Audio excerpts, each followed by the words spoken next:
ആറ്റുകാൽ അമ്മയ്ക്ക് പൊങ്കാല അർപ്പിച്ചതിന്റെ പുണ്യവുമായി ഭക്തസഹസ്രങ്ങൾ ക്ഷേത്രമുറ്റവും കിള്ളിയാർ തീരവും കടന്ന് നഗരപ്രാന്തങ്ങളിലേക്കും പൊങ്കാല അടുപ്പുകൾ നിരന്നു.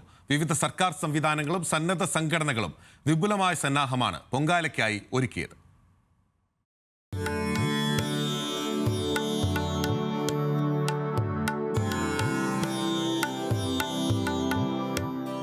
രാവിലെ 10:15 ക്ഷേത്ര മേൽശാന്തി വി മുരളീധരൻ നമ്പൂതിരി തിടപ്പള്ളിയിലെ ഭണ്ഡാരയടുപ്പിൽ തീ പകർന്നതോടെ പൊങ്കാലയ്ക്ക് തുടക്കമായി. ആ അഗ്നി പിന്നെ ആയിരക്കണക്കിന് പൊങ്കാല അടുപ്പുകളിലേക്ക് പടർന്നു. പതിവായി പറയും പോലെ നഗരം യാഗശാലയായി.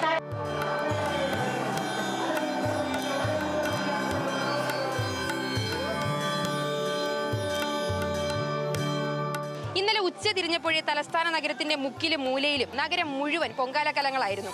തണൽ കിട്ടുന്ന സ്ഥലങ്ങളെല്ലാം ഭക്തർ നേരത്തെ തന്നെ ഇരിപ്പുറപ്പിച്ചു. വെളുപ്പിന് 4 മണി മുതൽ അടുപ്പ് കൂട്ടാനുള്ള ഒരുക്കങ്ങളും തുടങ്ങി.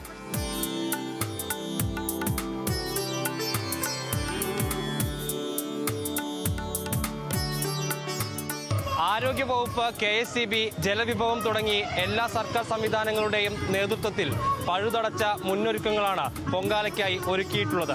4511 പോലീസുകാരെ നഗരത്തിൽ വിന്യസിച്ചിട്ടുണ്ട്. സിറ്റി പോലീസ് കമ്മീഷണറുടെ നേതൃത്വത്തിൽ 2 DCPമാരുടെ മേൽനോട്ടത്തിലാണ് സുരക്ഷാ സംവിധാനം വിലയിരുത്തുന്നത്.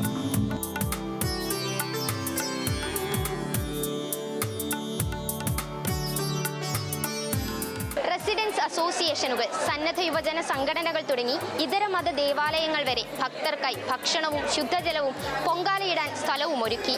സഹജീവനത്തിന്റെയും മതസൗഹാർദ്ദത്തിന്റെയും സൗന്ദര്യം അനന്തപുരി ഒരിക്കൽ കൂടി തെളിയിച്ചു. കടുത്ത കുംഭച്ചൂടിലും ലക്ഷക്കണക്കിന് ഭക്തർ പൊങ്കാലയൊരുക്കി നിവേദ്യം നേദിക്കാനായി കാത്തുനിന്നു.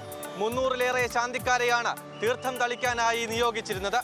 നിവേദ്യ സമയത്ത് സെസ്ന വിമാനത്തിൽ നിന്ന് പുഷ്പവൃഷ്ടി ചൊരിഞ്ഞു.